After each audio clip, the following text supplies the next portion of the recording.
Hello विद्यार्थी मित्रों, फरीवार मारी यूट्यूब चैनल में आप सबનું हार्दिक स्वागत છે। तो आज આપણે ધોરણ 6 ગણિત પ્રકરણ 3 જે સંખ્યા સાથે રમત છે તેના સ્વાધ્યાયના પ્રશ્ન જોવાના છીએ। સ્વાધ્યાય 3.2 છે।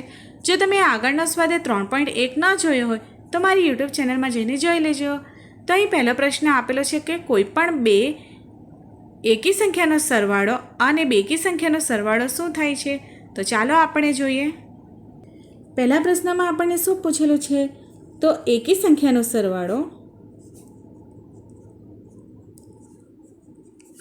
સરવાળો વિશે।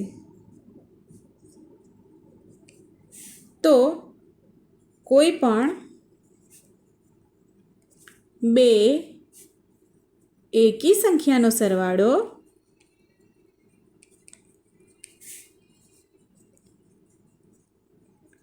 બેકી સંખ્યા થાય છે।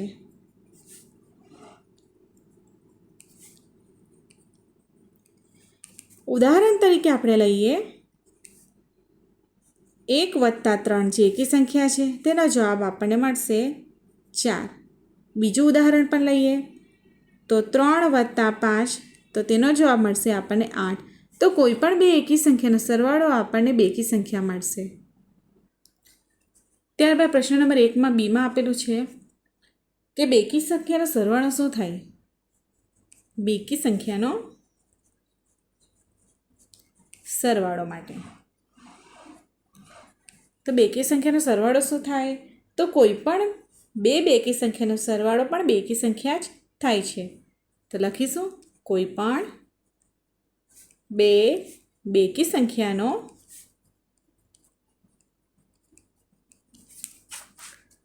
સરવાળો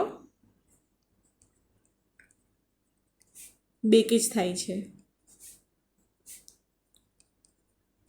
જેને આપણે ઉદાહરણ દ્વારા લખીએ તો ઉદાહરણ 2 + 4 2 + 4 કેટલા થાય તો 6। ત્યારબાદ 8 + 10 લઈએ તો કેટલા થશે 18। તો મળીને આપણને બેકી સંખ્યા તો એકી સંખ્યાનો સરવાળો બેકી સંખ્યા થાય છે। કોઈ પણ બેકી સંખ્યાનો સરવાળો બેકી સંખ્યા થાય છે। ત્યારબાદ બીજા પ્રશ્ન તરફ આપણે જઈએ। ત્યારબાદ પ્રશ્ન 2માં આપણે ખરા અને ખોટા કહેલું છે। તો પહેલું છે 3 એકી સંખ્યાનો સરવાળો બેકી સંખ્યા છે તો ખોટું છે। આપણને ખબર છે કે એકી સંખ્યા કઈ સંખ્યા છે કે જે સંખ્યાને 2 વડે ન ભાગી શકાય તે સંખ્યાને એકી સંખ્યા કહે છે। 1 3 5 7 9 એ બધી એકી સંખ્યાઓ છે વગેરે બરાબર। હવે આપણે એકી સંખ્યાઓનો સરવાળો કરીએ। આપણને પ્રશ્નમાં પૂછેલું છે કે 3 એકી સંખ્યાઓ તો 3 એકી સંખ્યા 1 3 અને 5 તો અહીં જવાબ આવશે 9। તો 3 એકી સંખ્યાનો સરવાળો કરતાં આપણને એકી સંખ્યા જ મળે છે। બીજી એકી સંખ્યા લઈએ તો 3 + 5 + 7 લઈએ 7 ને 5 12 12 ને 3 15 તો અહીં આવી 15। એટલા માટે આ પ્રશ્ન ખોટો છે કે 3 એકી સંખ્યાનો સરવાળો બેકી સંખ્યા થાય એ ખોટું છે। ત્યારબાદ બી બે એકી સંખ્યા અને એક બેકી સંખ્યાનો સરવાળો બેકી સંખ્યા થાય તો આ સાચું છે કે જે સંખ્યાને 2 વડે ભાગી શકાય તેને બેકી સંખ્યા કહેવામાં આવે છે અને એકી સંખ્યા એટલે જે સંખ્યાને 2 વડે ભાગી ન શકાય। તો પ્રશ્નમાં પૂછેલું છે કે બે એકી સંખ્યા અને એક બેકી સંખ્યાનો સરવાળો બેકી થાય તો આપણે ચાલો ગણીએ।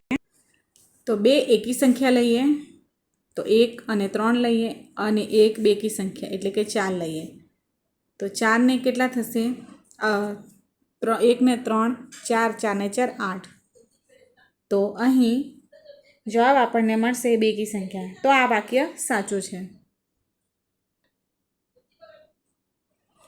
ત્યારબાદ પ્રશ્ન સીમાં પૂછેલું છે કે 3 એકી સંખ્યાનો ગુણાકાર એકી સંખ્યા છે તો હા આ સાચું છે।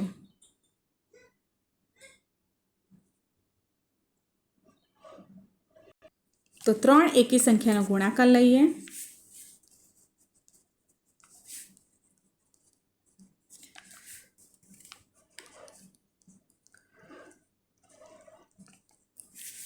1 ગુણ્યા 3 ગુણ્યા 5, તો જવાબ આપણને 15 મળશે. તો આ વાક્ય સાચું છે કે 3 એકી સંખ્યાનો ગુણાકાર આપણને એકી સંખ્યા મળે છે. ત્યારબાદ ડી છે કે જો બેકી સંખ્યાને 2 વડે ભાગવામાં આવે તો ભાગાકાર હંમેશા એકી સંખ્યા હોય છે. તો આ વાક્ય ખોટું છે.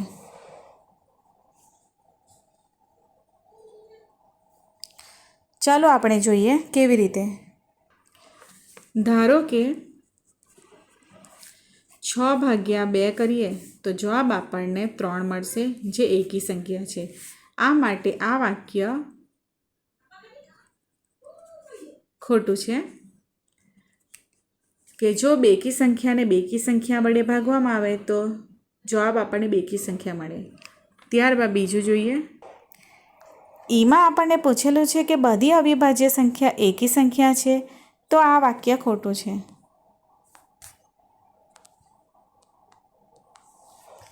કારણ કે બધી અવિભાજ્ય સંખ્યાઓ એ એકી સંખ્યા નથી.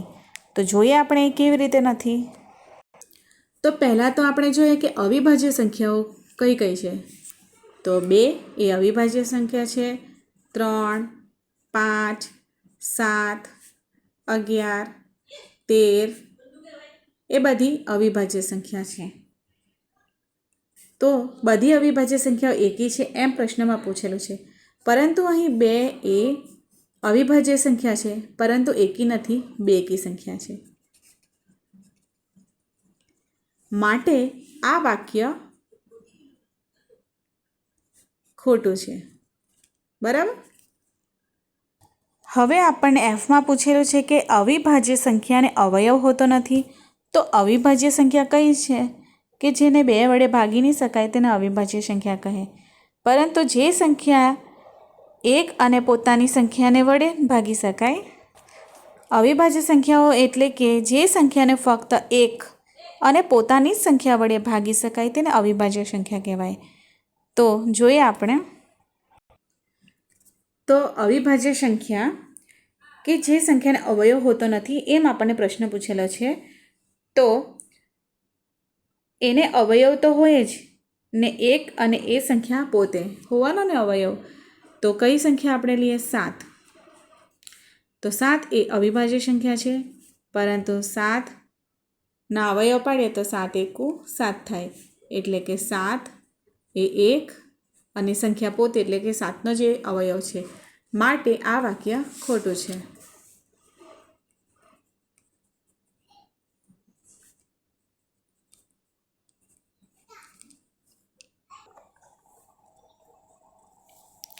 ત્યારબાદ જીમાં પૂછેલું છે કે 2 અવિભાજ્ય સંખ્યાનો સરવાળો હંમેશા બેકી સંખ્યા હોય છે.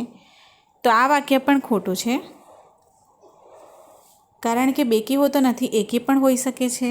ચાલો જોઈએ. તો ઉદાહરણ લઈએ. 2 એકી સંખ્યા એટલે કે 2 અવિભાજ્ય સંખ્યા લે. તો 2 + 3 એ અવિભાજ્ય સંખ્યા છે. જવાબ આપણને એકી મળ્યો છે. ત્યારબાદ બીજું ઉદાહરણ લઈએ તો 3 + 5 8. તો આ સંખ્યા એકી અને આ સંખ્યા એટલે કે આ અંક આપણને મળશે બેકી. તો જરૂરી નથી કે 2 અવિભાજ્ય સંખ્યાનો સરવાળો હંમેશા બેકી જ હોય, એકી પણ આવી શકે. માટે આ વાક્ય ખોટું છે. જીમ એચમાં આપણને પૂછેલું છે કે 2 એકમાત્ર બેકી અવિભાજ્ય સંખ્યા છે. તો હા, સાચું છે. આઈમાં પૂછેલું છે કે બધી બેકી સંખ્યા વિભાજ્ય સંખ્યા છે. તો આ વાક્ય ખોટું છે.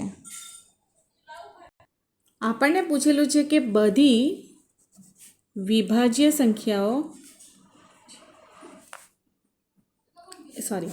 બધી બેકી સંખ્યા એ વિભાજ્ય સંખ્યા છે.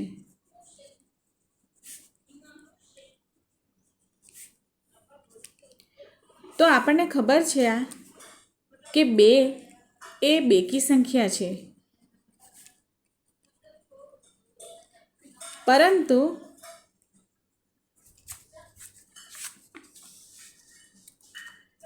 વિભાજ્ય સંખ્યા નથી,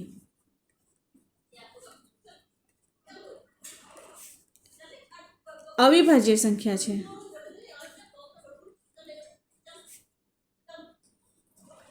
માટે આ વાક્ય ખોટું છે. ત્યારબાદ છેલ્લો પ્રશ્ન છે, બે બેકી સંખ્યાનો ગુણાકાર હંમેશા બેકી સંખ્યા થાય છે. તો આ જવાબ સાચો છે.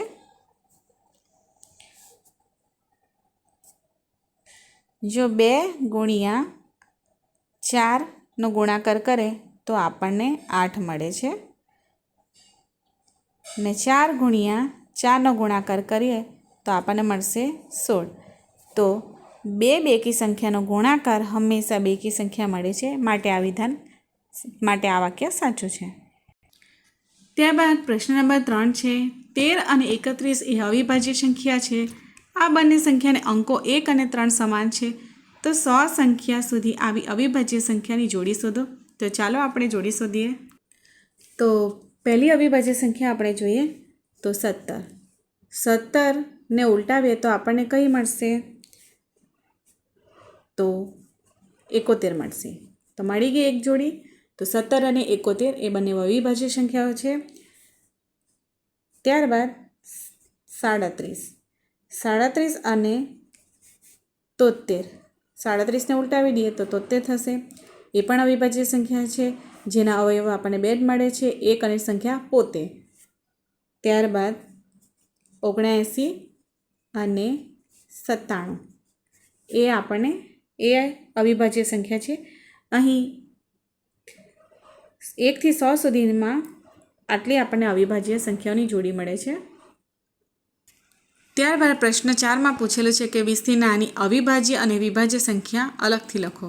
તો ચાલો આપણે જોઈએ અવિભાજ્ય અને વિભાજ્ય સંખ્યાઓ. 20 થી નાની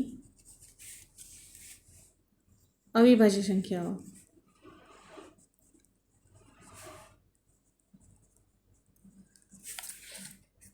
કઈ કઈ આવશે? તો 2 આવશે, 3 આવશે, 5 આવશે, 7, 11, 13, 17 અને 19. ત્યારબાદ વિભાજ્ય સંખ્યાઓ. તો વિભાજ્ય સંખ્યાઓ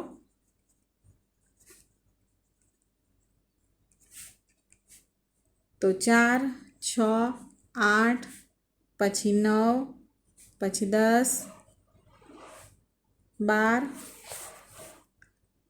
14, 16 અને 18. બરાબર. તો આ હતી 20 થી નાની અવિભાજ્ય સંખ્યાઓ અને વિભાજ્ય સંખ્યાઓ. ત્યારબાદ પ્રશ્ન 5 છે, 1 અને 10 વચ્ચે સૌથી મોટી અવિભાજ્ય સંખ્યાઓ કઈ છે?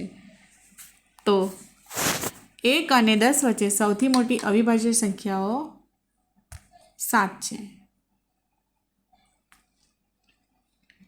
ત્યારબાદ પ્રશ્ન આપણને પૂછેલો છે કે પ્રશ્ન 6, નીચેની સંખ્યાઓને બે એકી અવિભાજ્ય સંખ્યાના સરવાળા તરીકે દર્શાવો. તો ચાલો આપણે દર્શાવીએ. આપણને પહેલું 44 આપેલું છે. તો 44 જે સંખ્યા આપણને આપેલી છે તેને સરવાળામાં આપણે કેવી રીતે દર્શાવીએ? તો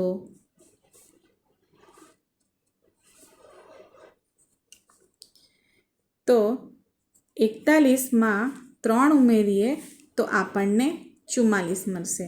બરાબર. ત્યારબાદ 36 આપેલું છે. તો 36ને આપણે કેવી રીતે સરવાળામાં દર્શાવીએ? તો 5 + 31 36 થશે. ત્યારબાદ આપેલું છે સીમાં 24 આપેલું છે. તો 24ને કેવી રીતે કરીશું? તો 7 + 17 આપણને 24 મળશે. ત્યારબાદ ડીમાં આપણને પૂછેલું છે 18. તો 18 કેવી રીતે? તો 7 + 11 ને આપણે 7 + 11 કરીએ તો આપણને 18 મળશે. તો આ રીતે બધી સંખ્યાઓને બે એકી સંખ્યાના અવિભાજ્ય સંખ્યાના સરવાળા તરીકે આપણે દર્શાવી શકીએ. ત્યારબાદ પ્રશ્ન 7 પૂછેલો છે કે અવિભાજ્ય સંખ્યાની 3 જોડીઓ આપો જેનો તફાવત 2 હોય છે. તો કઈ કઈ સંખ્યા છે ચાલો આપણે જોઈએ. તો 3 અને 5.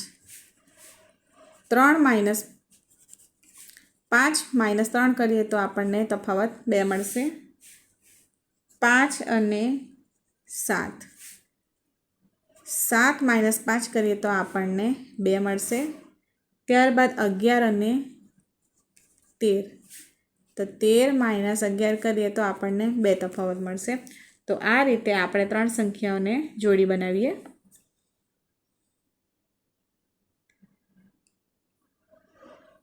ત્યારબાદ પ્રશ્ન 8માં પૂછેલો છે કે નીચેનામાંથી કઈ સંખ્યા અવિભાજ્ય સંખ્યા છે?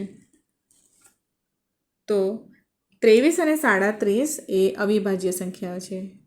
આ 23 અને 37 એ અવિભાજ્ય સંખ્યા છે. બાકીની સંખ્યાઓને આપણે 2 વડે ભાગી શકીએ. પ્રશ્ન 9માં પૂછેલું છે કે 100 કરતાં નાની ક્રમિક 7 વિભાજ્ય સંખ્યા લખો જેમની વચ્ચે કોઈ પણ અવિભાજ્ય સંખ્યા નહીં આવે. તો ચાલો આપણે લખીએ. તો 100 કરતાં નાની ક્રમિક 7 વિભાજ્ય સંખ્યાઓ તો 90, 91, 92, 93, 94, 95 અને 96. આ 7 જે અવિભાજ્ય સંખ્યા 7 જે વિભાજ્ય સંખ્યાઓ છે તેમના વચ્ચે કોઈ પણ અવિભાજ્ય સંખ્યા નથી આવતી.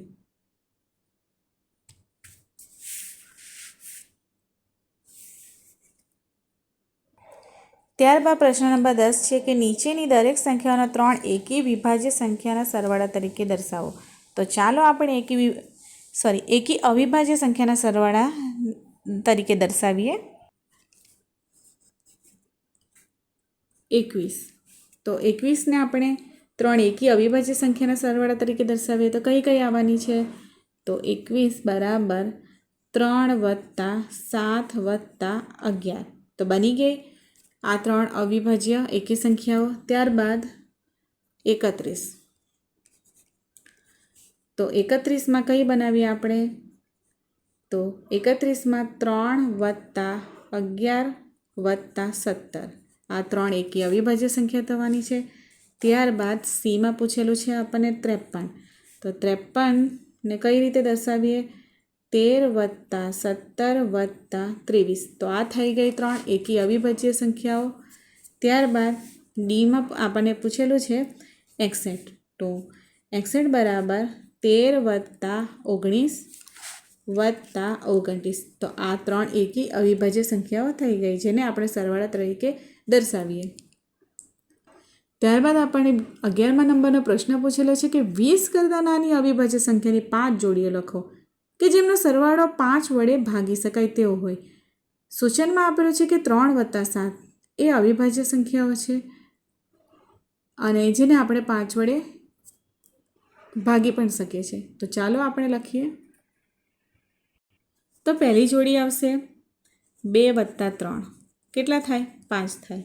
5 એકો 5, 5 વડે ભગાય. ત્યારબાદ 5 પોતે 5 વત્તા 5 આન્સર મળશે 10. તો 10ને 5 વડે પણ ભગાય. ત્યારબાદ ત્રીજી અવિભાજ્ય સંખ્યા છે 2 વત્તા 13. જવાબ મળશે આપણે 15. તો તેને પણ 5 વડે ભગાય. ત્યારબાદ ચોથી અવિભાજ્ય સંખ્યા છે 3 વત્તા 17 બરાબર 20. 20ને પણ 5 વડે ભગાય. ત્યારબાદની અવિભાજ્ય સંખ્યા 7 વત્તા 13 બરાબર 20. તો આ થઈ 20 કરતાં નાની અવિભાજ્ય સંખ્યાની જોડી. આ 2 વત્તા 3 પહેલી જોડી, 5 વત્તા 5, 2 વત્તા 13, 3 વત્તા 17 અને 7 વત્તા 13. આ 20 કરતાં નાની અવિભાજ્ય સંખ્યાની જોડી છે જેનો જવાબ કરતાં આપણને 5 વડે ભાગી શકાય છે.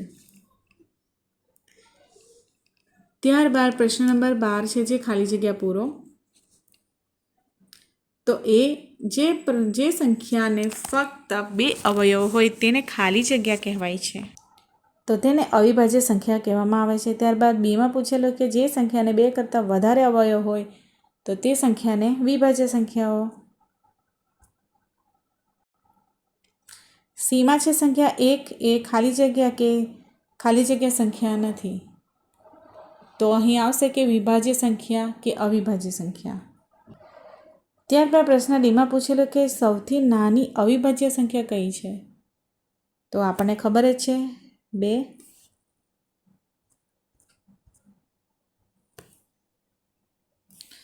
2 એ સૌથી નાની અવિભાજ્ય સંખ્યા છે. ત્યારબાદ પ્રશ્ન પૂછેલો છે કે સૌથી નાની વિભાજ્ય સંખ્યા કઈ? તો અહીં 4 આવશે. ત્યારબાદ સૌથી નાની બેકી સંખ્યા કઈ છે? તો 2 આવશે. તો અહીં આટલું જ છે સ્વાધ્યાય 3.2. જો વિદ્યાર્થી મિત્રો તમને મારો વિડીયો પસંદ આવ્યો હોય તો લાઇક, શેર અને સબસ્ક્રાઈબ જરૂર કરજો, જેથી કરીને બાકીના સ્વાધ્યાયના પ્રશ્નોનું સોલ્યુશન પણ લાવીશ.